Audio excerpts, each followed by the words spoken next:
Hey, Mike here. I just wanted to let you know that you can listen to Dark Poutine early and ad-free on Amazon Music, included with Prime. You're about to listen to a historical episode of Dark Poutine. After episode 149, you will find Scott is no longer with the show. In an effort to maintain continuity and offer listeners as many episodes as possible, we are leaving the episodes in which he co-hosted intact. Thank you.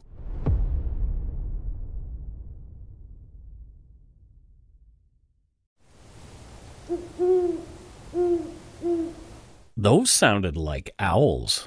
They did. Owls are amazing creatures. But spooky.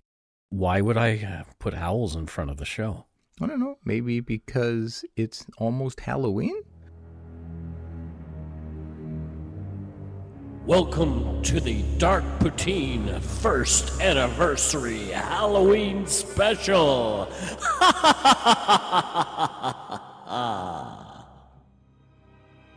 I'm Mike Brown, creator and host. With me, as usual, is my good friend and co-host, Scott Hemingway. What's going on, everybody? What is crack-a-lackin', Scott? Yes, well, you know, Halloween's crack-a-lackin'. Exactly. Yeah. You getting ready? You got your costume? We just got one for the dog. Well, there you go. He did not seem impressed. What's he going to dress like? A little ladybug. Nice. Yeah, no, he's not. He did not look comfortable. No. Yeah, screw him. He's wearing it. Dark Poutine is not for the faint of heart or squeamish. Listener discretion is strongly advised, especially this episode. Especially. We're not experts on any of the topics we present, nor are we professional paranormalists. Is that a real word? I don't know. I think it should be. We're just two regular Canadians interested in crime and the darker side of history. Woohoo! Let's get to it. Put on your toque, grab yourself a pumpkin spice latte and a pillowcase full of candy. It's time to choke down some dark poutine.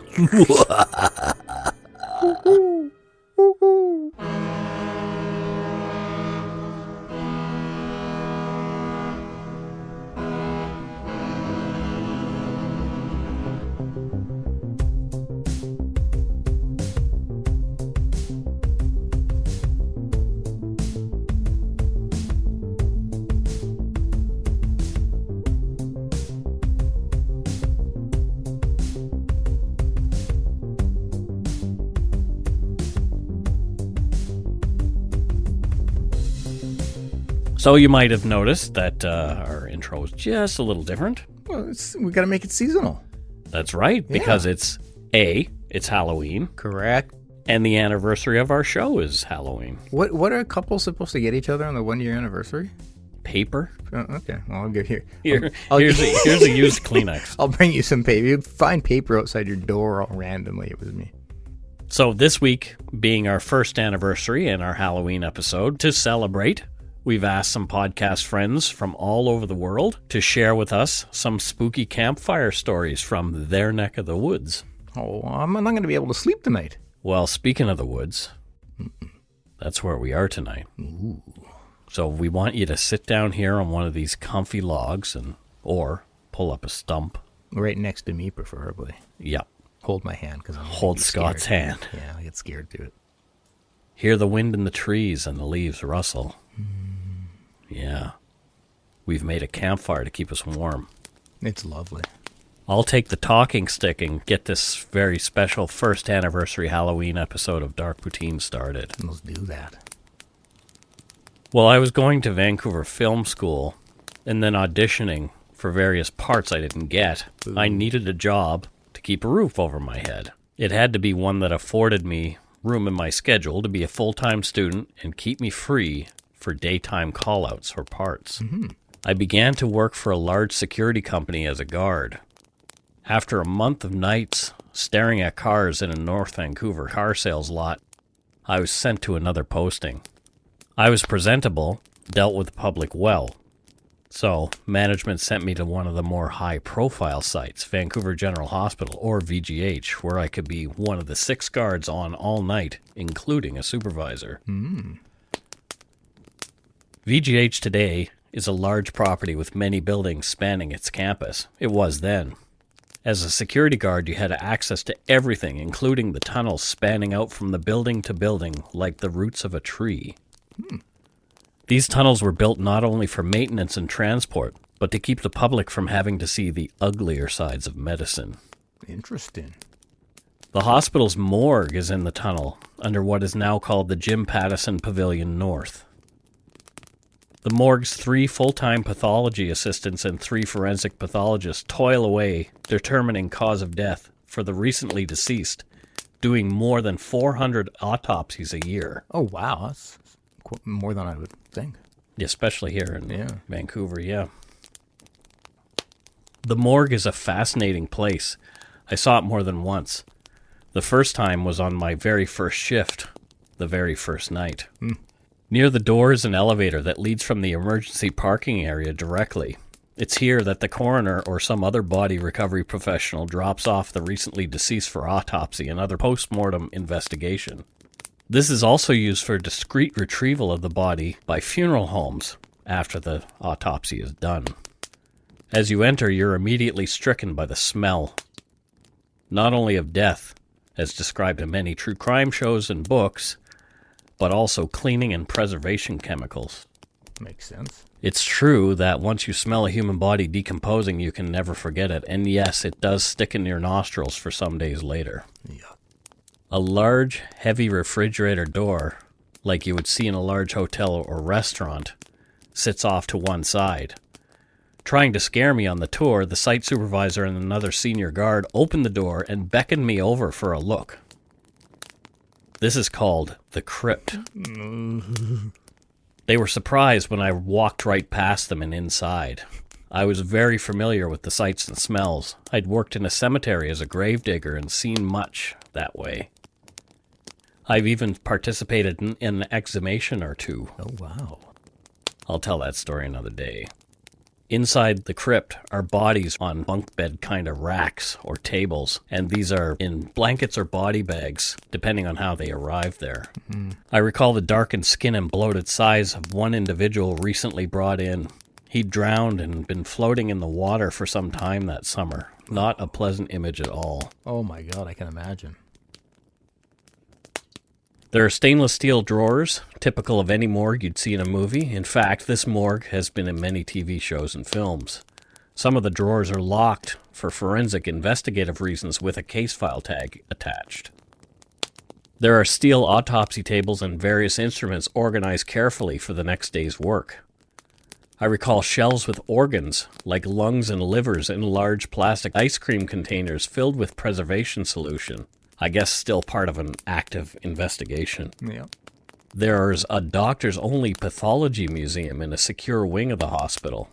I explored that one night, learning about a variety of cancers and diseases. Specimens are carefully labeled and presented in custom glass and plastic wall-mounted displays, I presume for medical professionals to better understand what they might be looking for, or at. Among other interesting places there in the hospital are the BC Cancer Agency building with lots of high-tech cancer-fighting machinery, the hyperbaric chamber, a huge laundry area with laundry machines that are about 2 stories tall, Yep. mechanical floors, the hospital's roof, the psychiatric wing, and a TB clinic. Contrary to what some believe, tuberculosis is still a large problem worldwide, even with vaccination being prevalent. Emergency and the psychiatric quiet rooms were also a busy place for security. More than once we'd been called to help restrain an unmanageable patient, many of whom were out of their minds on some substance or another. Hospitals can be scary places, as people die there, This is true. with a large volume of death concentrated in one area. Typically come ghost stories. VGH is no exception. Here's mine.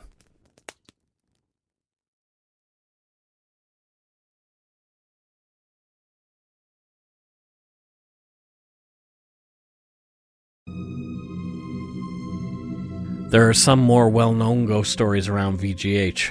A number centered around the old nurses' residence, also now gone.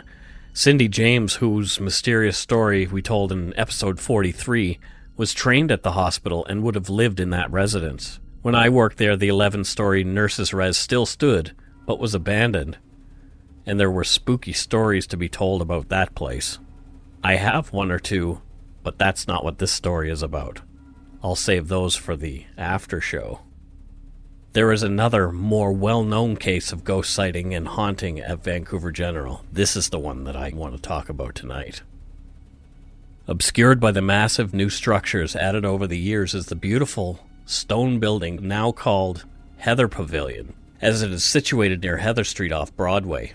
Originally called Fairview Building, it was opened in 1906 as Vancouver Hospital's first construction on the new hospital site.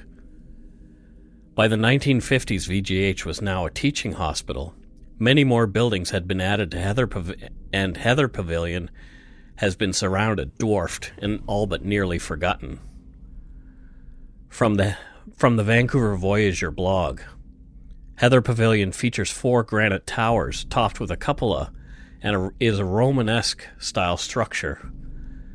An interesting note concerns one of the architects. The architect George William Grant also designed the Carnegie Library at the corner of Main and Hastings in 1903, as well as many of the buildings in New West. It's a beautiful building, but it feels older than it is, just by its design. I explored that building thoroughly, finding interesting areas locked off to the public. In darkness, my flashlight found a huge dusty room filled with various styles of wheelchairs and prosthetic limbs stacked willy-nilly. As this was part of the route through every night, I tended to hurry up a bit as I went. There were too many places for someone or something to hide in there. Nearby was a disused operating theater with seating above so medical students of yore could watch and learn the latest complex medical procedure. Another building was connected to the Heather Pavilion, but demolished sometime in the late 70s or 80s. It was, at the time, the burn unit. On October 3rd, in 1975, there was a large fire at Burrard Terminal grain elevator on North Vancouver's waterfront. The blaze had been caused by a simple spark in the dusty structure filled with extremely dry and flammable grain. Several explosions during the intense fire led to the evacuation of homes between 3rd Street and the area of Low Level Road. It took fire crews some time to contain it. During the fire, 16 workers were injured and another 4 died. One man's body was never found. One of the fatalities, who we'll call Arthur, was taken to the burn unit attached to the Heather Pavilion and placed in room 415. 28-year-old Arthur's body was covered head to toe in third-degree burns. Although the doctors felt that Arthur's outlook was grave, he did remain conscious and fought, albeit in tremendous pain. Finally, Arthur told one of the nurses he was tired and the pain had become too much. Soon after, thankfully, he passed away. According to staff at the time, strange things began to happen around room 415. The first things were that a nurse noticed the bed sheets appeared to move on their own, as though someone was in them. She also claimed that she could hear the sounds of a man breathing in the unoccupied room. Cold spots began appearing near room 415. Toilets would flush on their own, and patients' transistor radios in the burn unit would turn on full blast without being touched.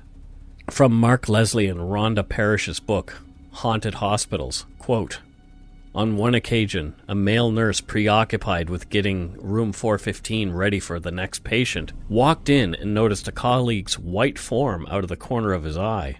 When he turned to ask what he thought was his colleague for assistance, the white form fell to the floor, nothing more than a pile of dressings. There was nobody there at all. The nurse suspected he had seen Arthur. Arthur also visited patients, comforting them as they lay suffering and healing from horrific burns. After the burn unit was demolished in the decades later, Arthur was not spotted quite as frequently. He began to make appearances in the tunnels under the hospital. Specifically, he was glimpsed going around the corner from the main tunnel into the long, doorless corridor toward Heather Pavilion. When the person who had seen the apparition go around the corner only moments earlier would turn that way themselves, this thing would be gone. Impossible. Vanished into thin air. He was sometimes described as wearing work clothes from the era or dressings from head to foot, like those described in the previous accounts. While I was working one night, a fellow guard at the hospital had an unusual and disturbing encounter. This young man I'll call Kevin was new to the job, only a few weeks. His route for the night was to be Heather Pavilion, which took him through the tunnels from our office. When we all returned for lunch in the guard room that night, Kevin had been there ahead of us all. He was wide-eyed and shaky, but just sat there quietly. I went out for a smoke before heading back to the guard room for lunch. When I got there, the others had already been talking to Kevin. One of the guys asked Kevin to tell me what he'd seen. Kevin haltingly told me that he'd been walking in the tunnel, having just exited Heather Pavilion, and noticed a disheveled man in dirty, perhaps burned, work clothes coming toward him. We hadn't told Kevin about Arthur yet. Kevin tried to engage the man in conversation, but the figure ignored him and continued to approach, getting too close for comfort. Kevin said he put up his hands to stop the man, and the figure simply walked right through him as though he weren't even there. Kevin said he felt very cold inside as the thing went through him. Oddly, even close up, he could not describe the face. It was like a blur, Kevin said. No one really said much. We all went back to eating our lunch. Kevin just sat there staring at his shoes. Many of us had talked about the Phantom of the Burn Unit before, but no one seemed to want to say what it was. After a few minutes, Kevin got up, abruptly took off his utility belt, and laid his radio on the table. He walked over to the coat rack, grabbed his jacket, and told us he was leaving for the night. Kevin never came back. I'd known him only briefly, but he didn't seem the type to just make something up. A weird way to quit your job if it was bullshit. I wonder if he really did see an echo of Arthur wandering in the tunnel. After that, I was a little more tentative as I walked those tunnels at night.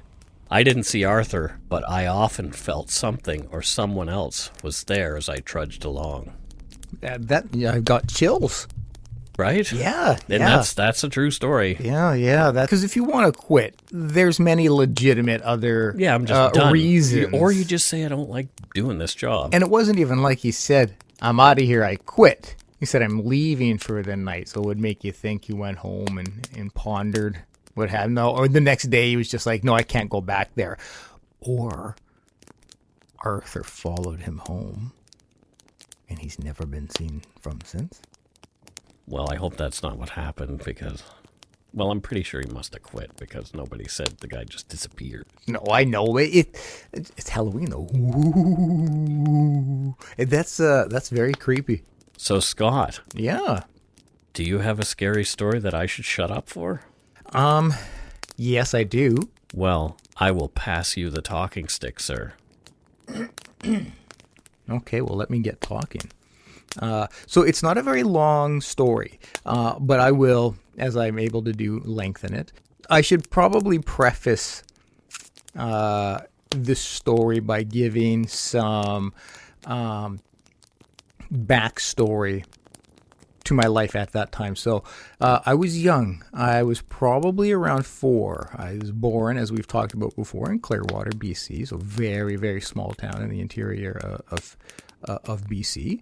We ended up living, my father, myself, and my brother. We ended up moving in with my dad's girlfriend, who I always thought of as my stepmom, in Pennintan Lake, BC, which is pretty much nothing. Like, there's nothing there. Like, our nearest neighbor was probably a block or 2 away. Like, it's not like it was a residential suburb or something. No, it's just like, yeah, we lived next to a lake. I was young. I quite enjoyed living there. It was a nice home. We had a dock out to the lake that would freeze over in winter, and you could go run around on it and everything. Yeah, lots of wilderness. We'd see deer walk up to the house, but very, very rural. In this house, that stepmother I mentioned my dad's girlfriend, Gail, she ended up hanging herself in our home. And it was quite a traumatic event for all of us involved. It still haunts me to this day. Right there is some very scary linkage for me to that home. So one night, I can vividly remember this. It was after her passing. I can remember, so the layout of this house was you walk into the door and there was like a little bar area there. To the left was like our living room. And there was a spiral staircase there. It's not as grand or large as it sounds. There was a spiral staircase there that led up to a hallway. And up there, if you were to be walking down the hallway, to the immediate right would be my dad and Gail's room. I think a bathroom to the left. And then when you would walk to the end of the hall on the left was my brother and mine. And it was our bedroom. And I remember us going to bed, and I remember, just a regular night falling asleep. And then out of the blue, almost like it was a dream, out of the blue, I'm awake at the end of the hall, right at the top of the stairs. So I'm at the opposite end of the hall where my bedroom is. And I just remember being awake and standing there and going like, oh, what am I doing out of bed? Like, why am I here? I should be in bed. And started to walk towards the room. I looked into the bedroom. I remember seeing my dad. And I also remember seeing Gail lying in bed. Remember, she had passed, but they were just lying in bed, sleeping, like nothing happening there.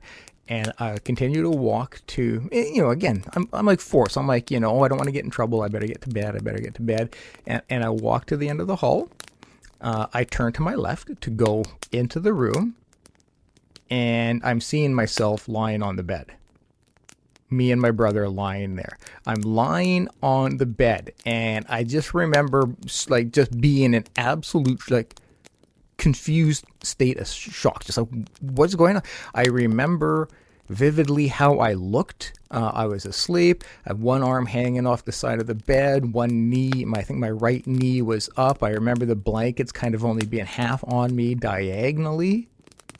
And I just remember sitting there staring at myself, completely confused.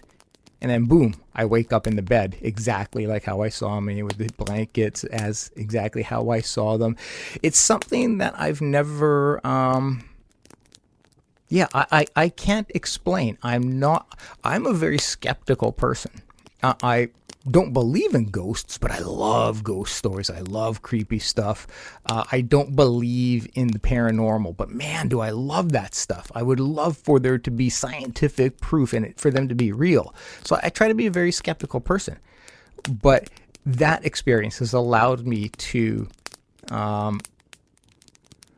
put faith in other individuals who have stories to tell, because I'm like I said, I'm skeptical. But I can't explain what happened to me that night. So let me get the timeline straight. Yeah. This is post Gail's passing. Or post-suicide, yes.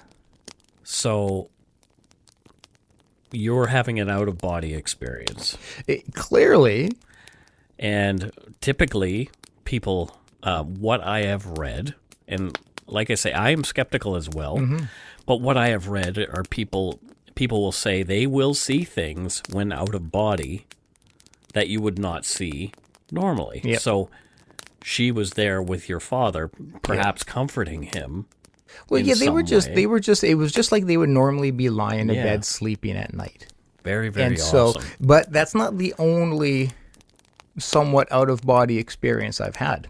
Oh, really? I was probably about 11 or so. And my mom, myself, my brother, and my Aunt Joanne, who relatively recently passed away from breast cancer about 10 years or so ago. But nonetheless, it was the 4 of us. We were taking a trip to Calgary to visit family. And we stopped outside of Kamloops, I believe, just so we could camp overnight and then continue the drive the next day. I was not jazzed about being outdoors. We camped. It was like a regular campsite. Like there was tents everywhere, RVs everywhere. It was packed. My mom gave the option to my brother and I. We can either sleep in the tent or sleep in the car, which was a Hyundai Pony, by the way. That dates the. Oh God, that's tiny too. It really was. And I was suffering from tremendous night terrors at the time, so I decided I'm going to sleep in the car with my brother. But I only made it about half an hour before my absolute terror and fear kicked in, and I'm like, no, I got to go sleep in the tent with my mom. My mom will keep me safe. So I remember I went in there. I didn't have my sleeping bag. I didn't bring it with me into the tent. So I'm lying there and wake up my mom, telling her I'm terrified. She's like, well, you can sleep in here, but you got to go get your sleeping bag. And I'm like, I'm too scared to go get it. And she's like, well, you can sleep in here without a sleeping bag. As a parent now, I can think, yeah, God, if I was my kid, I'd be like, well. Yeah, just shut up and go to sleep. Yeah. And I lied down, and it was so bizarre. I remember lying there. I remember thinking in my head, this is going to be a terrible night. Because it's cold, I don't have a sleeping blanket, I'm too scared to go back and get it. I'm just going to be lying here awake all night. And then, like nothing, right after that thought, I blinked, and it was morning. Oh, weird. It was so, because it was such a weird, because you're like, yeah, I'm terrified. Like, this is going to be an awful night. This is going to suck. And, oh, it's morning. Like, literally, it was just like that. And then the very next night, so at that time, I'm like, cool, that wasn't as bad as I thought it would be. And the very next night, and for decades after, I keep having the same dream that there was a big open field next to the campsite. And I kept having the same dream where I get up out of the tent, I go walk, I climb, it was a fence, but it was kind of like big, thick wood. And I climbed over that, and then I would be walking through that field. Walking, in the dream, I'm walking somewhere. Like, there's a reason why I'm walking. Interesting. But but I have no idea, and I know it. Like it was because I can remember getting out of the camp. And do you still have this dream? Not as frequent, but it does happen. Yeah. Oh, weird. And so I can't. It's kind of an out of body thing. It's like those are the two scary moments in my life where I go, yeah, I can't explain those things. It could just be. When I was a child, when I was when I was 4, I remember seeing I knew the position I was in when I woke up because that's how I was lying. I was aware. It could just be a dream walking through there. And those are things that always give me chills in my life when I think about them. That's a cool story. Yeah. Let's pass the talking stick to some of our friends here. First up will be Shay and Aaron from the All Crime No Cattle podcast. And they came through with a scary story of their own all the way from Texas. Ooh, I can't wait. So let's go. Let's listen to this one. Let's get into it.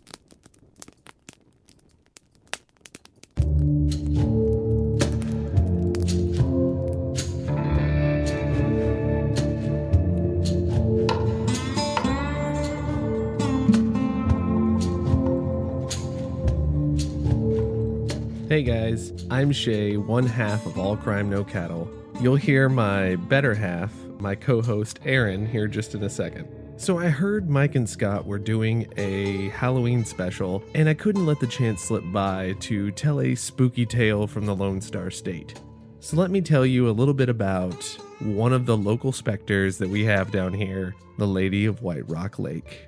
Sources for my story are the scenicwhiterocklake.com, as well as an article by WFAA Channel 8 News by Ryan Osborne last May of 2018. This story dates back to at least as early as the 1930s. One of the more famous renditions of this tale was documented by the Texas Folklore Society, which published a story about the Lady of White Rock Lake in 1943. And that's the version I will share with you now. One hot July night, a young couple, having driven out and parked on the shore of White Rock Lake near East Dallas, switched on the headlights of their car and saw a white figure approaching. As the figure came straight to the driver's window, They saw it was a young girl dressed in a sheer white dress that was dripping wet. She spoke in a somewhat faltering voice. The driver rolled down the window, and she spoke. I'm sorry to intrude, and I would not do so under any other circumstances, but I must find a way home immediately. I was in a boat that overturned. The others are safe, but I must get home. After the driver agreed, she climbed into the rumble seat and gave them an address in Oak Cliff on the opposite side of Dallas. The young couple felt an uneasiness concerning their strange passenger, and as they neared the destination, the female passenger turned back to the rumble seat to ask the strange woman in need for more detailed directions. However, the seat was empty and still dripping wet. After a brief, futile search for the girl in white, the couple went to the address she had given originally, and they were met at the door by a man whose face showed lines of worry. When he had heard the couple's story, the man replied in a troubled voice, quote, "This is a very strange thing. You are the third couple who has come to me with this story. 3 weeks ago, while sailing on White Rock Lake, my daughter drowned. I think she's still trying to make it home." Of course, this is one of the more popular versions of this tale, an urban legend of actual events that some have cited as being a possible basis for this seemingly far-fetched story. An eerily similar story to the one I just told you was published by none other than the famous Neiman Marcus of Texas in their book, The Story of the Proud Dallas Store. Guy H. Malloy, who worked as a window dresser for Neiman Marcus, and his wife, Josephine, had an almost identical run-in with the Lady of White Rock Lake some 10 years before the Texas Folklore Society published their popular version. In fact, not only were the Malloy's story noted in a police report and by Neiman Marcus staff, but something else was particularly strange.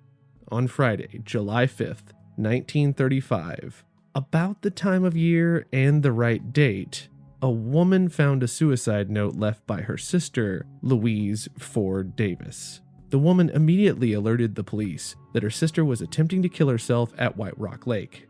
Authorities were dispatched to save the woman, but they were too late. Detective Bryan told the Daily Dallas Times-Herald, quote, "I was driving along Garland Road, turned off on White Rock Lake Road, and shortly afterwards I saw Mrs. Davis. Her head was bobbing in the water." End quote. It was estimated that she had been in the lake for 5 minutes by the time Detective Bryan was able to get the woman's body ashore, and he failed to resuscitate her. And so I leave you with this, Dark Poutine and the Yumber Yarders who are listening. Could Guy and Josephine be telling the truth that a woman in need of help really mysteriously vanished from their car, only leaving a pool of water? Is it possible that Louise Ford Davis was the real Lady of White Rock Lake? And more importantly, could she still be walking the lake shores at night, still trying to find someone to help her back home? You tell me. Enjoy your Halloween and this wonderful Dark Poutine Halloween special. Sincerely, your friends, All Crime No Cattle. Happy holidays.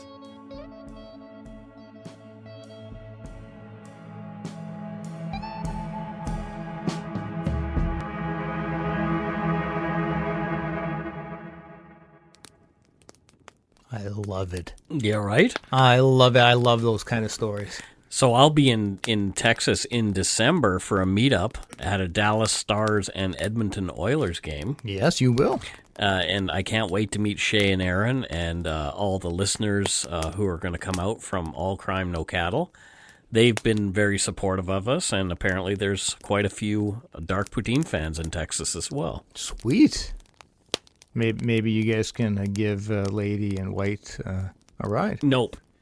Next up, we have Heather, who's the host of the Left Behind podcast out of Nova Scotia.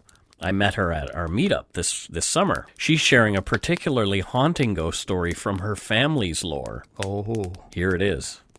Good day, everyone. I'm Heather from the Left Behind podcast. My podcast is a true crime podcast that discusses the missing and murdered in Canada, with a focus on the missing and murdered Indigenous women and girls.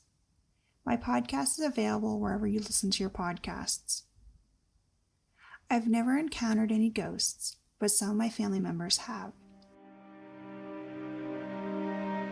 My grandfather died when I was 2.5 years old.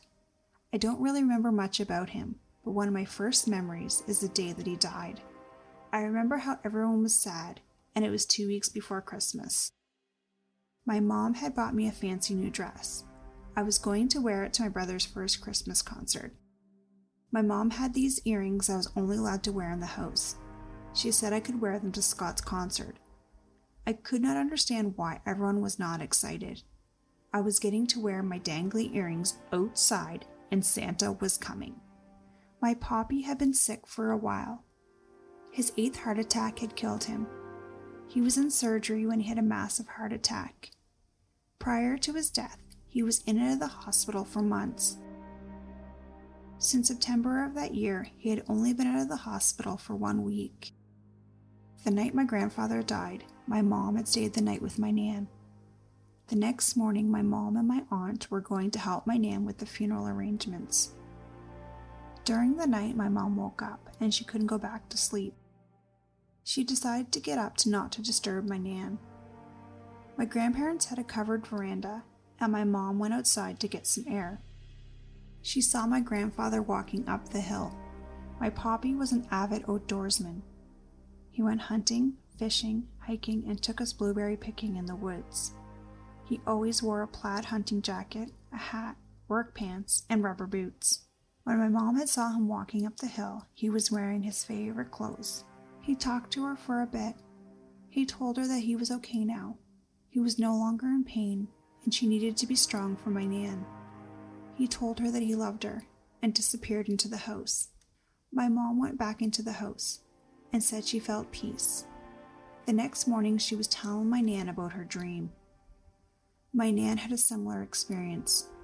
She woke up and she was alone in her bed. Poppy was at the end of their bed. He was wearing his hunting jacket, pants, and boots. He told her that he loved her, and that he was strong again. He was at peace, and saw my great uncle, who had died years earlier. He went to their closet and disappeared. It was Scott's first Christmas concert. His concert was scheduled at the same time as Poppy's visitation. My family went to Scott's concert, saw him perform, and then headed to the funeral home. When they got there, Scott said he wanted to tell Poppy about his concert. My dad took him up to the casket to talk to him. He was having a conversation with him. Scott told him about the concert. Scott told my dad that Poppy was there with him at the concert watching him. Scott was scolding him for wearing his rubber boots. He told him that you're not allowed to wear rubber boots to a Christmas concert. I imagine that my mom had told my brother earlier that day that he wasn't allowed to wear his rubber boots. They were having a back and forth conversation. They talked for about 10 minutes. To this day, Scott swears that Poppy was talking to him. My family went back and forth on if they were going to celebrate Christmas that year. Christmas was my grandfather's holiday. Poppy was the real-life Clark Griswold.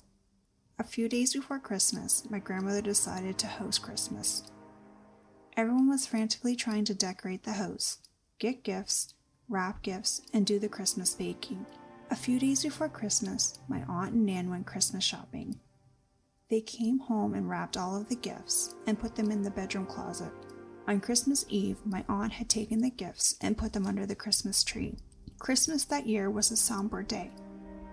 My uncle was passing out the gifts and found one from my mom. On the tag was my grandfather's handwriting. It said, "To Cindy, love Dad." My mom opened the gift, and it was a necklace that had number 1 daughter. Everyone swears they did not know about this gift. My aunt swears she did not put it under the Christmas tree. There's no way that my Poppy could have went out and bought it.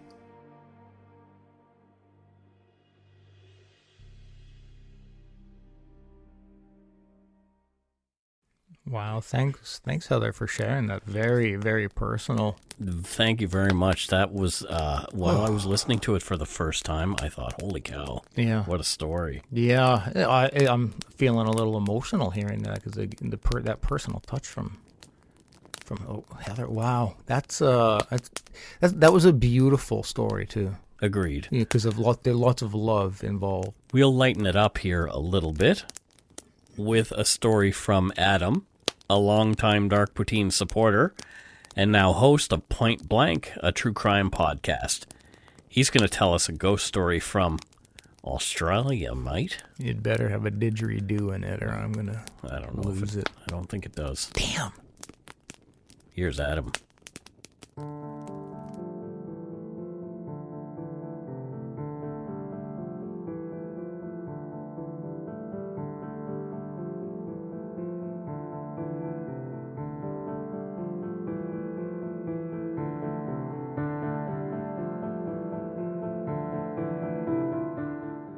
The Pilliga Scrub is a massive expanse of thick bushland in the central upper half of New South Wales. Much has been lost in there, never to be found again, from sheep and cattle to people and vehicles. Even today, it is dense and foreboding. Originally, a dirt track ran through the middle, and today is now a major road called the Newell Highway. There are a lot of stories that have emerged from the forest, and one in particular is that of a bag lady who lived in the Pilliga Scrub.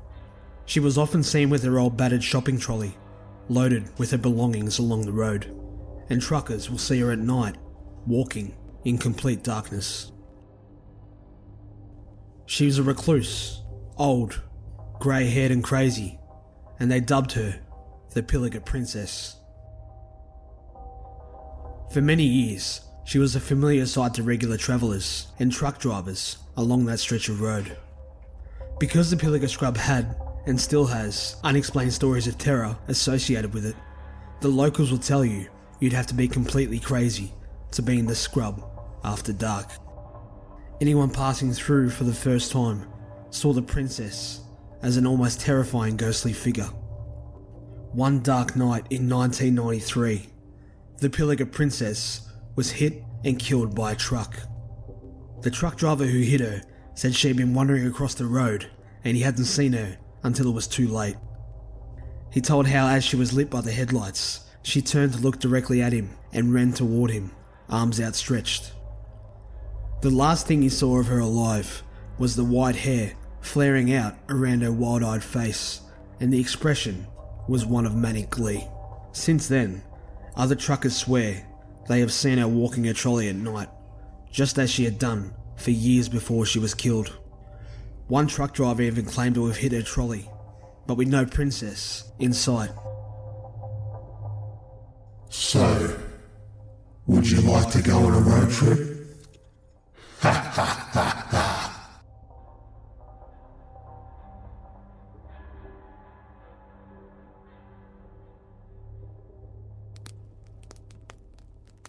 So after I changed my underwear, thanks, Adam. Yeah, that was a good one, Adam. That was pretty darn good. Yeah. Yeah, no didgeridoo, but the story makes up for it. Speaking of didgeridoos, Oh, yes. our friends from Nova Scotia, Lily and Krista of the 36 Times podcast, shared a bit of fun in the way of a campfire story. Ooh. Let's have a listen to these two wagadoos. Hi, I'm Lily. Hey, I'm Krista. And we're 36 Times, a Canadian true crime and comedy podcast. And for this very special episode of Dark Poutine, submitted for your approval at the Lumberyard Society, we bring to you our favorite campfire stories. Wind noises.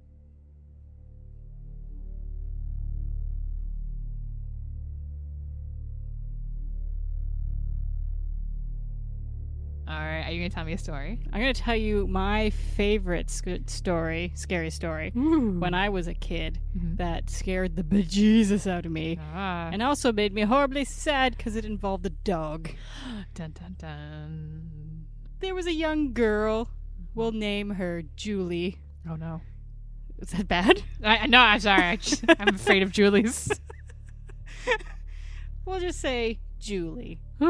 And ever since she was very young, for comfort, she would put her hand down and her loyal, we'll say Labrador Retriever, would lick her hand. You know, to comfort her, as they do. So now Julie is much older. She's in her early teens. Ancient. Yes, I suppose. Ancient. And her parents are finally saying, hey, yeah, cool, you're old enough to stay home by yourself. Totes. So her parents leave one evening, about 8 o'clock.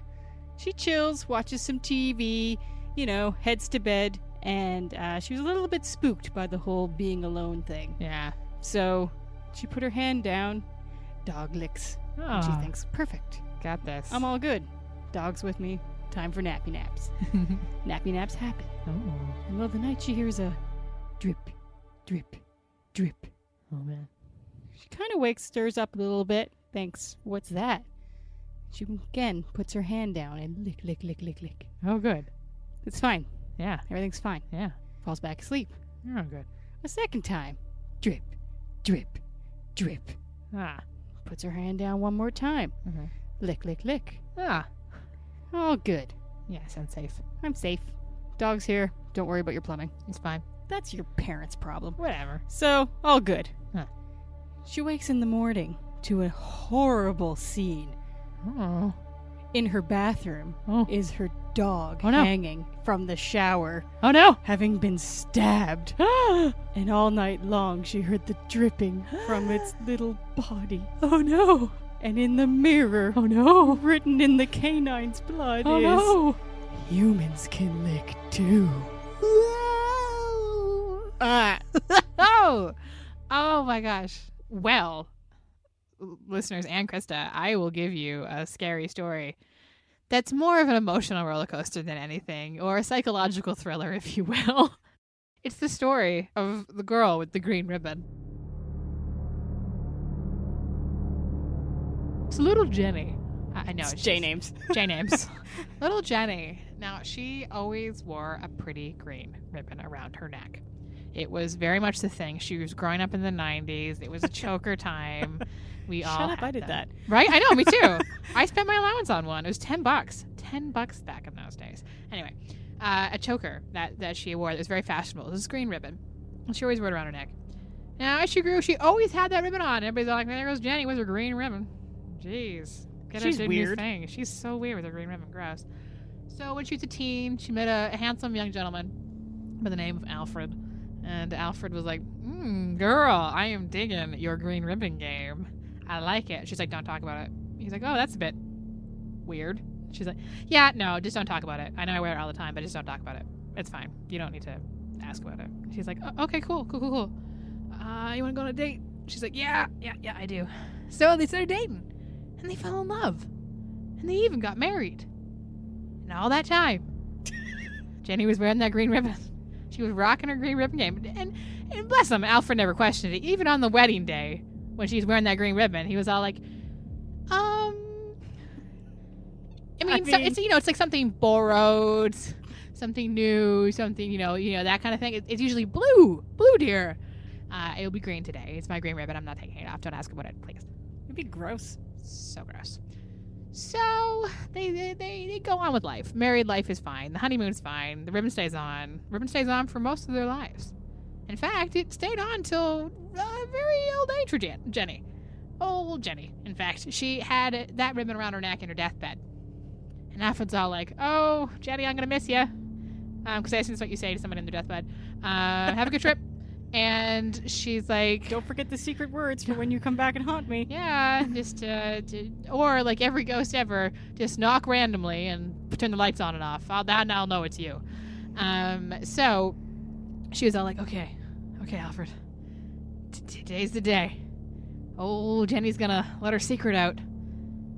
You can take the green ribbon off. He's like, oh my God, you have no idea. I've been fetishizing that strip of your neck for all of our lives. Gross. The moment I remove it, I'm pretty sure, sorry, just clear the room. Gonna empty. And so she is like, just do it. Just do it. Take it off. He takes it off. And then Jenny's head fell off.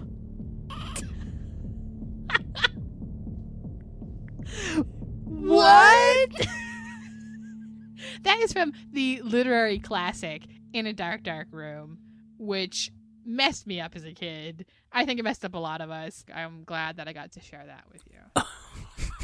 All right. So I've got a few questions. Yeah, Lily and Krista, Scott's got questions. He'll probably contact you on Facebook, and we'll just go over it. Did the dog kill itself, or? No, the thing that was licking her hand. Well, then why kill the dog? Yeah. It's a campfire story, Scott. We'll take it offline, ladies. Yeah, we'll take a break right now.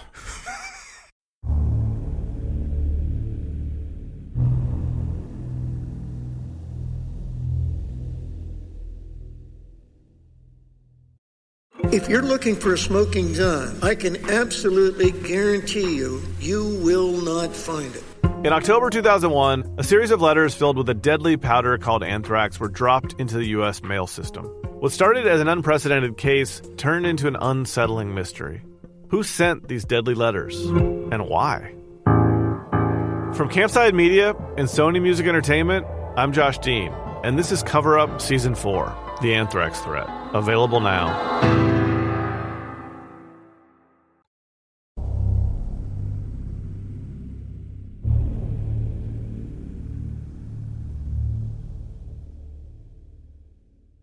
All right, welcome back.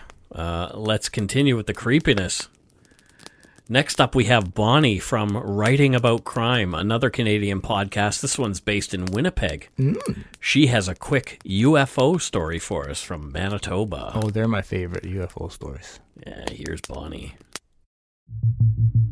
I'm Bonnie Lee of Writing About Crime, and I'd like to tell you fans of Dark Poutine a story from the center of the wilderness of Canada called Close Encounters at Vulcan Lake. The Whiteshell is located in central Canada, here in the province of Manitoba. Originally populated by the Ojibwe and Anishinaabe people, the area is no stranger to bizarre and unusual happenings. The parks are now a popular destination for hikers, campers, golfers, fishers, and many other outdoorsmen. However, it's also known as the place where one of the most credible and well-documented cases of a UFO story has been reported. The story of Stephen Michalak is one that will certainly make you a little wary when gazing up at the night sky in this region of Manitoba.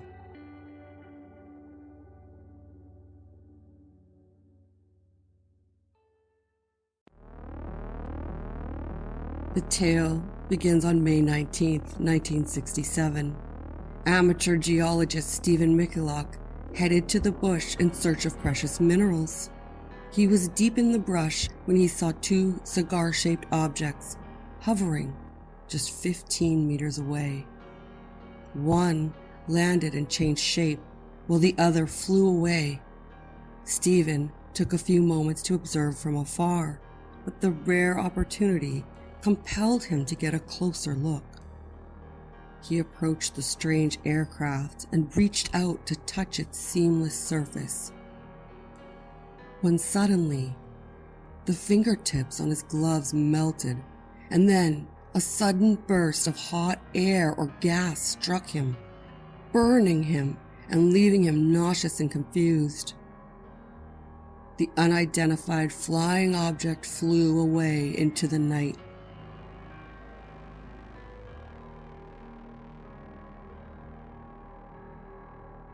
Stephen later emerged from the bushes and was covered in burns and heaving with nausea. An abnormal explosion had burned his clothing and skin with some form of radiation, and it had left a strange grid-like pattern all over him. He continued to experience a series of illnesses in the years to come. He has been a victim of the unexplained. Stephen had witnessed something unbelievable, and as the years went on, he said he steadfastly held to his story, but he reported that he regretted confessing the experience. It was extensively investigated and was never resolved or explained away. You can still visit the Falcon Beach Ranch to see the area and the surrounding property for a special UFO tour. Just be cautious of burning your fingertips off and getting a blast of radiation that will leave grid tattoos all over your skin and a lifetime of upset stomachs. Try at least to enjoy some horseback riding while you're there.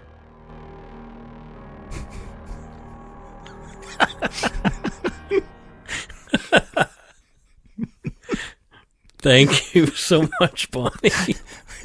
I will enjoy that horseback riding. Sure. Preferably pre-burnt off fingers. Yep. Let's have some horseback. That was awesome. Oh my gosh. Thank you, Bonnie. That was amazing. Yeah, loved it. Yep. While you're there, enjoy some horseback riding. Next up is our pal Jessica from the Asian Madness podcast. She's also celebrating her first year, the first year of her podcast. So we're kind of like pod brothers and sisters here. That's right, we're twins. She shared a horrifying story that happened to her personally while she was at school. Oh, can't wait. Yeah, here's Jessica's story. And this one actually creeped me out. Good. So this is a story that happened to me when I was in my freshman year of university. I can't say it's really paranormal or really ghost related, but it happened to me and I was really scared at the time, so take it as you will. This is a story about sleep paralysis.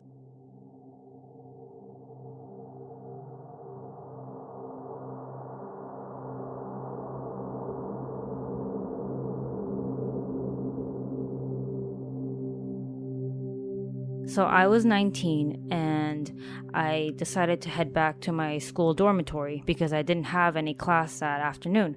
There were 6 people in my dormitory, so it was a little bit crowded, but we all had our own space. Our beds were always on top while our desks were underneath our bunk beds. This happened around 2 or 3 p.m. and I climbed up to my bed and I decided to lie down and take a nap. I remember the birds were chirping outside. I could hear them as they were really loud. The lights inside the dorm was on, and there was at least 2 other people working on their computers, I think. But I know I wasn't alone. So I drifted away to sleep, and suddenly I woke up. I was really clear-minded and I wasn't sleepy, but I knew something wasn't right. There was no sound at all. The bird sounds were gone. It was complete silence. The lights were now off, so I couldn't really tell if my dorm mates had left or if they had just turned off the lights or what had happened, but the room was completely quiet. So I just lay there and I was like, I should get up and check, but I realized I couldn't move. That's when it hit me. This is sleep paralysis. It wasn't the first time that it happened to me, but it was the first time that it happened to me in broad daylight. I lay there and I was like, okay, this will pass, it's alright. But I was really scared because, you want to move, but you can't, and that is a weird feeling. Then suddenly, I felt a hand pressure on both my feet, like holding me down, and I started to panic just a little bit. I wanted to tell myself, oh, I'm overthinking it because I'm currently kind of scared. But no, the hands that I felt on my feet kind of started to move up my leg. And since I was lying face up, the hands were moving up my shins, then to my knees, and eventually up to my thighs. But it wasn't sexual, no, it wasn't. It was just something was crawling up along my body. And it was really terrifying, and I couldn't move. I could feel the hand pressures. And the weirdest part, one of the fingers had a ring on it, and I could feel the ring on my leg. Then I closed my eyes because I just didn't want to see anything. And I was hoping that it would all be over soon. But no. The pressure kept going up my body, and it felt like somebody was crawling up my torso now. And I felt something heavy on top of me, and then suddenly I hear like an old woman cackling next to my ear. Oh my god, I thought I was going to die. Not from like a ghost killing me, but from like fright. I closed my eyes, I would not open them, and then I just tried my best to move, and I just tried and tried, and then she just kept cackling like near my ears, and I just couldn't do anything about it. Then just suddenly, like that, I woke up, and everything was back to normal. The lights were on, the birds were outside my window chirping again, and I could hear people typing away on the keyboards. It was just one of the most bizarre experiences ever. I didn't tell my friends this until later, until after one of my friends actually took a nap in my dorm as well. And she said, "I just experienced sleep paralysis in your dorm." And then we shared stories, and I think that was the last time she ever took a nap in my dorm. So that's my story. It was really terrifying back then, but now I guess I'm okay with it. I don't know if I'm okay with it, though. Yeah, sleep paralysis is for real, man. Yeah. I've talked to people who've gone through, and that shit's real. I have the opposite. I'm moving around in my sleep and talking and doing all kinds of crazy things. Sleep unparalysis. Yeah, I'm very unparalyzed. Reparalysis. Wow. So thanks, Jessica. Jessica is, I believe, she's back living in Taiwan. She was in the Philippines for a time. But yeah, if you want to check out a great podcast about that side of the world, check out the Asian Madness podcast. We've talked about it a bunch of times here. Do it now. Well, wait till the end. Do it after. Yeah, but do it then. Speaking of friends, our friend Oud Gallifrey from the Occulte Veritatis podcast, which is based in Saskatchewan, he shared a frightening tale about his grandfather and his great-grandfather's encounter with a strange creature. Have a listen. Oh, I can't wait. Hello, lovers of Dark Poutine. Mike was nice enough to contact me and asked to submit a story for this Halloween episode. By the way, I'm Oud Gallifrey of the Occulte Veritatis podcast. You can find us at ovpod.ca. But it's not about me today. It's about the story.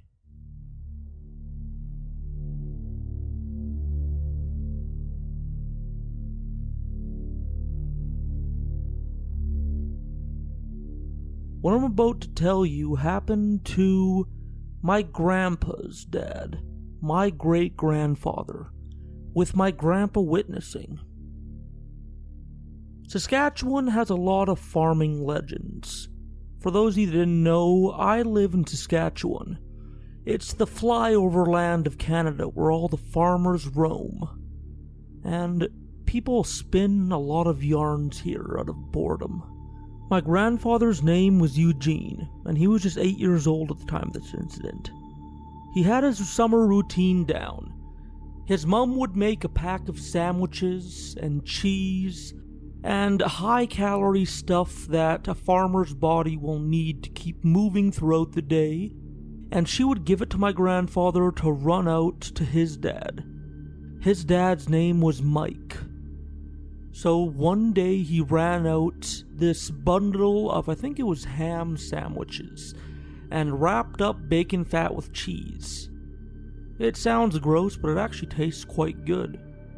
And he ran out these sandwiches like normal. Now, most days, the other farmers that my grandfather's dad worked with also had their family members run stuff out. But this day, Grandpa was all by himself. His other workers had gone home to their houses.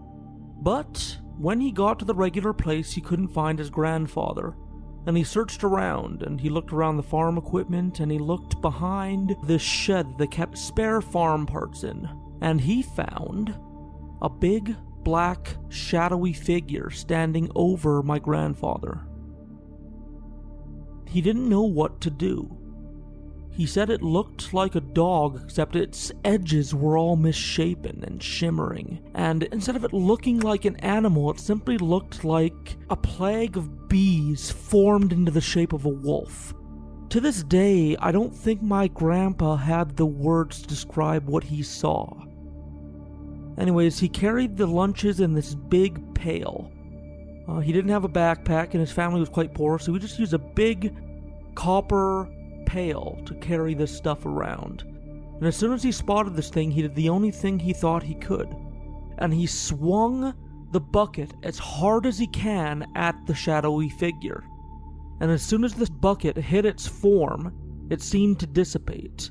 Now, my grandpa passed some time ago, but I remember the look in his eyes when he was trying to describe what it felt like to hit this thing with the bucket. He would stare off above my shoulder, like he was lost in thought trying to find the words. He said it was similar to passing through water, except it seemed way more rough. It almost seemed scrapey, like it had more friction, like it was scraping against gravel, but yet it was hanging in the air like a shadow.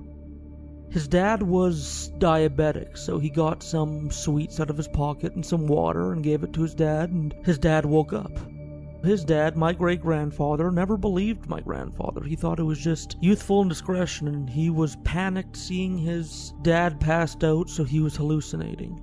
But my grandpa swears he saw that creature, that mass of angry, buzzing shadows in the shape of a dog standing over his unconscious dad. His dad never had a mark on him. Assuming this thing is real, what would have happened if my grandpa were 10 minutes late? Was this thing trying to feed? Was this thing trying to steal souls? I don't really believe in the ghost, but the conviction in my grandpa's eyes, it's hard to argue with. Anyways, that's my story. Me and two friends run a little podcast called Occulte Veritatis. It's basically, we smoke weed and drink and talk about horrible things that are too hard to talk about sober. And we try and find a hidden truth within each episode, so find us at ovpod.ca. Happy Halloween. Clearly, I have asked the right people to share stories with. Clearly, yeah. Holy crap. The thing that is always hard to argue against, whether you're a believer or not, is the conviction. Yes. And so when talking about the conviction in his grandfather while telling the story, like just how like convinced he was of what he was saying, like surely you can't argue against that. He believed, whether it was real or not, he believed that, and that's the like that gives you shivers alone. I think that's why Stephen King's writing is so powerful too, because it's always from that psychological perspective. Is this something that is happening only for this particular person who is the storyteller? Yeah. Do you know what I mean? I do. Yeah. So it's pretty fantastic. Next up, we've got a story all the way from Salem, Massachusetts, and you know that is the town that is epicenter of witchdom. Exactly. Well, Kate from Ignorance Was Bliss lives in Salem, and she decided that she would like to share a story with us too. So here's Kate's story. I look forward to it right now. Hey, this is Kate from Ignorance Was Bliss. I live in Salem, Massachusetts, and so I feel obligated to tell you a story about Salem. Everybody asks about the witches, but the reality is the vast majority of the interesting witchy stuff happened in a different town. None of it happened here. They were Salem Village, we were Salem Town. And then when the hysteria thing was all done, they got embarrassed and they changed their name to Danvers. And instead we get all the tourists and the pagans and the Satanists and the traffic. You know, hooray. It's fun. It's a weird town. There is one witch hysteria story based here that I can tell you about, and that is Giles Corey.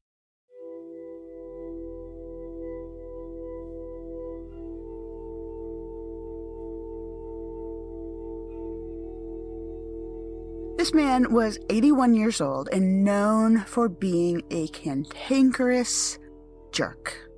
He was just snotty, he yelled at people, he beat one of his farmhands to death and walked away with nothing more than a fine. Just ugh. But eventually he was accused of witchcraft, and I feel bad for him for that. because it was a crappy thing. If you pled guilty, then you lost all of your property, but you were allowed to live. If you pled not guilty, then they hanged you because they were able to use what's called spectral evidence, which means it's in my imagination and so therefore it's true. Oh boy. So Giles, he was arrested and brought to court, and they asked him, how do you plead? And he refused to answer the question. Because without a plea, the case cannot proceed. So they decided, in a very practical, Puritan sort of way, that they were going to torture it out of him.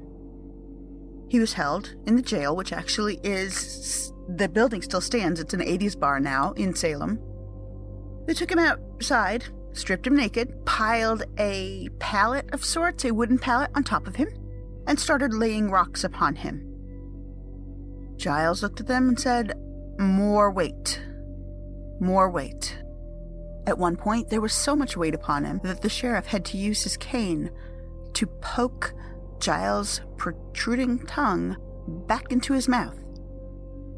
Eventually, you may be shocked to learn, Giles died, but not before making eye contact with the sheriff and saying to him, damn you, damn all of Salem. Since then, occasionally, right down there, he happened to die very close to Howard Street Cemetery, although it wasn't a cemetery at the time. There's still, though, there'll be a glow about the cemetery, sort of like a glow stick that's almost done, sort of greenish, and that glow is seen most often right before some sort of massive event. It's been seen before nasty blizzards. It's been seen before one of those county-wide crop failures, that sort of thing. Most famously, several people reported it in 1914, just before a fire started. That fire happened to start on Gallows Hill, which is where the witches were hanged, although it took until 2016 to confirm that. Anyway, it started on Gallows Hill, and it raced from Gallows Hill to the Howard Street Cemetery with unnatural speed. It wiped out 30% of Salem. It turns out that Giles' wife was hanged on Gallows Hill, and Giles died on Howard Street Cemetery grounds. Coincidence? Oh, yeah. Still a pretty cool story, right? Another thing that we lay claim to is that because of Giles' curse on the sheriff, the office of sheriff was a dangerous thing to hold for a long time. Essex County contains a bunch of towns, but the sheriff's office was located in Salem for many years. And sheriffs in Salem had a bizarre tendency to die young, to die without warning, and often to die in bizarre ways. There were a lot of unexpected boating accidents, or there were horses that would shy over nothing and accomplished horsemen who would fall off and die. There were aneurysms and strokes. Later there were car accidents. It was a long series. By the 1980s, the sheriff knew about it and he deliberately stepped out early. He said, I want to spend time with my family. My blood pressure is rising. I can't keep doing this. There were, immediately after him, enormous financial scandals around the sheriff's office. In 1991 or so, maybe 94, I forget. Anyway, 1990s, the sheriff's office was physically moved from Salem to Middleton, so 15 miles away or so. And since then, the sheriffs have stopped dying so unusually.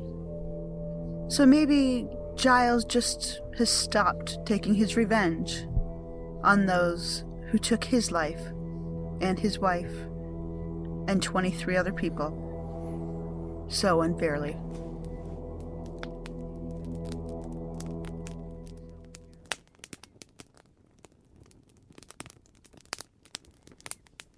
Boo. See, so the moral of that story is, like, if you're gonna create a ghost, or if you're gonna like kill a witch, don't make sure it's not a cranky, cantankerous, angry son of a bitch, because that's not going to make a good ghost. No. Like, and you want it to be like, oh, look, happy little girl picking flowers. Well, no, not that either. No, but like, what do you want it to be then? I just not a cantankerous, cranky, get off my lawn guy. Get off my lawn. Because that's going to be some terrifying haunting and burning of a city. 1/3 of a. Right? Yeah. Crazy. Don't do that, people. Don't. If you're do listening, just don't kill witches. Period. So we've got 2 more. Okay. Next up is Jordan Bonaparte from the Nighttime podcast in Nova Scotia. Oh, yes. Jordan is also partnered with Chorus Media, just like we did recently. And Jordan was kind enough to share a pretty cool story with us. So here's his.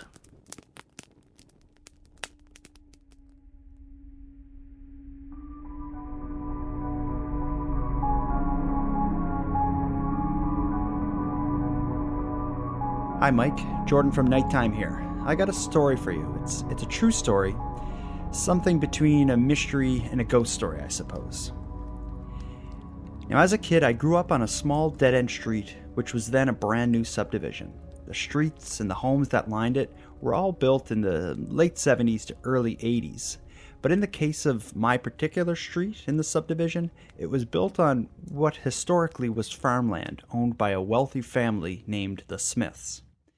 As it turned out, when the developer bought and repurposed the land, the Smiths sold their land except for a large lot where their house was located and a wooded area that divides it from the now developed subdivision. So this arrangement basically led to a gated driveway off of my street that led through woods to the Smiths' home, which was an old colonial-style house. Now, myself and the other kids in the neighborhood were all universally instructed by our parents to not go up there or even go into the green belt that surrounds the house. And it wasn't for any reason in particular, just simply because the Smiths, despite having a driveway connected to our street, were very much not a part of our community. No one knew them. Well, know them beyond simply knowing their last name. In fact, hardly anyone even seen them. I only recall seeing a car pass through the gate to their home maybe every 6 months or so, and it was always late at night or in the early morning hours. Now, it's no surprise that this culture of leave the reclusive Smiths alone led to a lot of curiosity among myself and the neighborhood kids. Now, I have a vivid memory of the first time I snuck through the green belt that divides their property from the other homes on our street. And I'll share it with you, because it actually gives me nightmares still to this day. Now, I was with my older brother and a few of his friends. I was probably 7 years old. They had told me that the house was haunted and occupied by an old witch. They wanted to go up there and see what she was doing. Now, as we inched our way through the bushes and trees that surround the property, I recall the first time I saw the house. To say it looked like a haunted house would be an understatement. In fact, it was almost a cliche. It sat on the top of a hill, a large white house with both the paint and shingles peeling away in any direction they could. The remains of walkways that surrounded the house were visible, but long since grown in after what appeared to be years of neglect for the home and its landscaping. Now, where we stepped out of the woods, the other kids and I, we were a couple 100 feet from the place, but close enough to see that the windows long stopped functioning as something you could see through. They looked black with years of grime and further years of moss taking root on top of the grime. And just as our small crew of unlikely explorers stepped out of the forest and faced the house, we found ourselves contemplating our approach from the remains of a space where many years ago the Smiths' grass lawn abutted the woods. But before we had a chance to vocalize our plan, a member of the group swatted a bug that flew near his face. Then another did. Then another did. And then we realized what we had done. We're standing in a circle with our hands in our pockets, looking at each other. And then one of us noticed and directed the others to the danger we were in. On each side of us, just feet away but barely visible due to the brush overgrowth, were wooden boxes spotted with drilled holes. Holes that immediately became crowded exits that an army of long-forgotten honeybees were angrily swarming out of. At that moment, we realized that luck, or lack thereof, led to our arrival to the Smiths' home occurring on the exact location of some past beekeepers' long-neglected hives. The bees, however, seemed to be doing a great job keeping their civilization together, as within moments the air was filled with them, and they were pissed. Immediately we began running back through the greenbelt towards the street, initially laughing out loud at our misfortune, until one member of the group, the only one smaller and younger than me, started screaming frantically. When we stopped to see what had happened, I expected to see like a twisted ankle or something, but this was way worse. He was slapping himself on the chest and trying to pull his sweater off, instantly bawling, crying, and shouting that there was a bee on him. Then the group and I looked on in horror as he lifted the sweater up over his head, revealing a patch of caked-on bees running from his hip up into his underarm. Once he got his sweater over his head, in a frenzied panic, he managed to get his arms and head tied up in the sweater. And as he kicked and bucked, he looked like he was on the losing end of a hockey fight against a swarm of bees with his sweater pulled over his head. We all were shouting at him to lay down and roll, and when he did, one of the older kids scratched the bees off his side with his foot, almost like peeling peanut butter, except a living, stinging peanut butter. And again, once that happened, we all got up and started running towards the homes. And by the time we got out of the woods, him ahead of us, we followed him, and he was, of course, running towards his house. When I got there on site in his house, he was sitting at his kitchen table with his shirt off, his mum pacing back and forth, already on the phone calling an ambulance. Once I got a look at him, I noticed the welts and swelling on the side where the bees were. It had the look of, I don't know, like he was bitten by a shark. Now, in the end, he was okay, and of course, with a newfound crippling fear of bees, but okay nonetheless. Now, this experience, although horrid and scary and made me afraid of bees as well, what it really did was cement the mythology that surrounds the witch and the haunted house at the top of my street. Mythology that would expand over the years with each new experience involving the Smiths, their house, or a discovery we neighborhood kids made in the woods that surround their house. And there were many, but all stories for another time. So Mike, thanks for having me on the show. I wish you and Dark Poutine listeners a happy Halloween.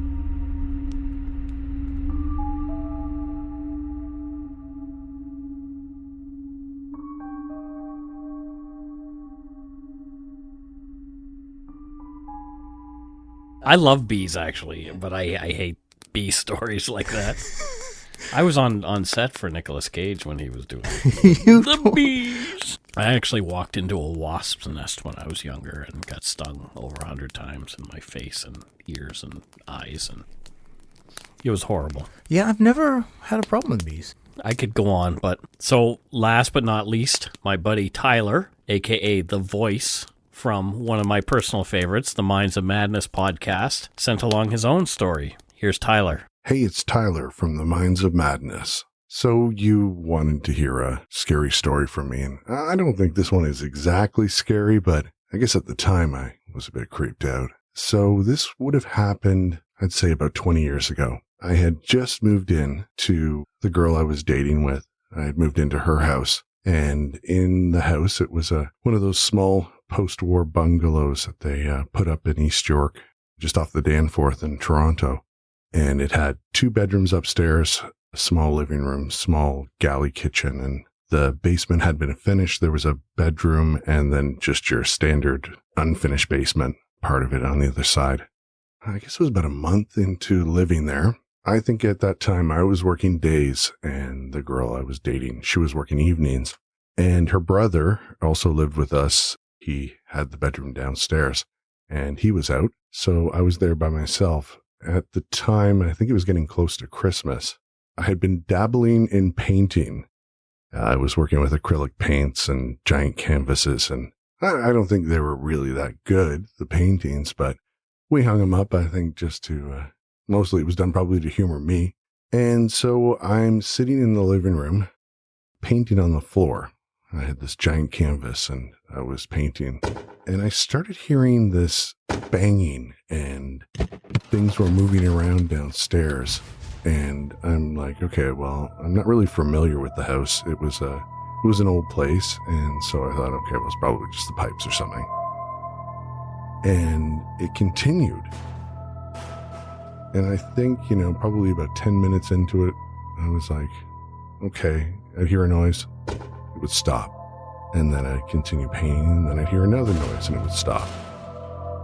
And then I started hearing, like, I guess the best way to describe it would be like I thought it was like a kitten or like a puppy, young animal, whimpering kind of sound. I figured that was coming from outside. I don't believe in ghosts or anything like that, and the thought didn't occur to me that, it could be something that wasn't alive, I guess would be the best way to describe it.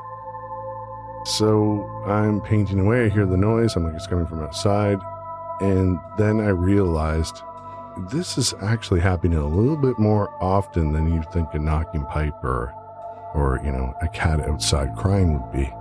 So I went to the top of the stairs, I looked down to the basement, no sounds, and then I'd come back and I'd hear a sound. And then I would go back to the top of the stairs, kind of walk halfway down the stairs and kind of tilt my head and listen towards the basement. Nothing. And it got to the point that I decided I was probably going to go outside. And I walked outside of the house, looked into the basement window, and it was one of those, those really narrow ground level, small windows in a window well. And I sat out there, and this was December, so it was cold. And I sat out there and stared in the window into the basement and watched and watched and watched. And nothing happened. Went back into the house, heard another bang, and I think I yelled something like, stop it or something like that. And that was it.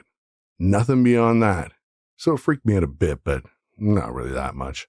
Anyway, the girl I was dating comes home, and I said to her, I'm like, when I was here and it was really quiet, I kind of started hearing all these things in the house. And she goes, oh, did you hear the baby crying? I'm like, what? She's like, yeah, did you hear the baby crying? And I'm like, I heard something, but I don't know what it was. And she told me that her brother would get woken up in the middle of the night, hearing a baby crying outside of his bedroom, which was downstairs. He moved out a month later. We hadn't heard anything beyond that. And then we moved out the following month after he did. And yeah, it was only the one time. It was really strange. We never ended up finding out if there was a baby that had passed in the house or anything like that. And it was just kind of this creepy event that happened. And I don't even think we really talked about it beyond that night. I guess that was my one brush with paranormal activity. And aside from that, nothing else spooky has happened. I'm going to knock on wood. Anyway, thanks for having me on the show.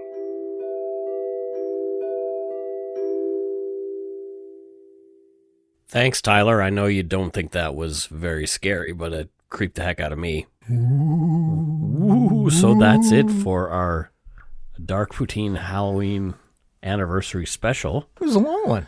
But it should be. It should be. Thank you to everybody who participated in this episode. We'll have links to everybody else's podcast in our show notes. We really appreciate that you guys took the time to share stories with us. We know you're all really, really busy folks, and just that you shared with us means the world. It really does. Thank you. Before we go, we want to thank this week's Good Eggs, our new patrons. Callista DeVille from Oakland, California. I was chatting with Callista via the internet. The internet, yep. Yes. Well, Amber Catlett from Sterling, Virginia. Thanks, guys. Amber and Callista. Allison Moon from Portage, Michigan. Hey, Allison. Angela Jones. Thanks, Angela. Siobhan Smith from Port Moody, BC. Great name, great place. Christopher Golden, a pal of ours from that telecom we used to work with here locally. Hey, Christopher, miss you, buddy. Crystal Davidson. Thanks, Crystal. Tamara Strumminger from Danville, California. Hey, Tamara, thank you. And finally, Chris Fahey. Thanks, Chris. Thank you so much to our patrons, past and present, for your pledges. We really appreciate your support of the show. Some people have been listening since day one, and we appreciate it. Yeah, aside from you and me. Yeah. Scott and I were the first two downloads of the show on October 31st, 2017. That we were the only ones who downloaded. And I really liked the show, so I kept listening. Funny that. Yeah. If you want to help support the show, you can do so at patreon.com/darkpoutine, or for a one-time support, you can send us some donut money via PayPal at our email address, darkpoutine@gmail.com. Check out our website, www.darkpoutine.com, for show notes and other cool stuff. Please follow us on Facebook, Twitter, and Instagram. Just search Dark Poutine and tell your friends. Especially fun is our closed group, the Yumber Yard. We're active in there. There's 1,000 people in there now. We've got mods that are doing a fantastic job. Spectacular job. Yeah, so thank you to everybody who comes and joins us there. Can subscribe to us on your favorite podcast directory like iTunes Podcast, Google Play, Stitcher, TuneIn, or Spotify. And that's it for this week, and we'll be back again to begin our second year. Yeah, after this episode, I need to go change my drawers. Don't forget to be a good egg and not a bad apple. Blah, blah, blah. Ooh.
Hi, it's Shauna, and I might be a bad parent because my kids think French fries are vegetables. Hey, it's Ryan, and I might be a bad parent because I went out for wings when my wife was in the hospital after giving birth. Johnny here. I might be a bad parent because in my house, the tooth fairy gives pocket change. But we're not alone. Len emailed us and said his 6-year-old daughter's Tarzan moment going from love seat to lazy boy by curtains made him more proud than any dance recital. And Andy left his 2-year-old at the rink. All right, guys, I'm sure we're not alone. Like Andy's kid. For stories and confessions like this, make sure you check out our podcast. It's called Bad Parents, and it's available wherever you get your podcasts. I left a glove at the rink.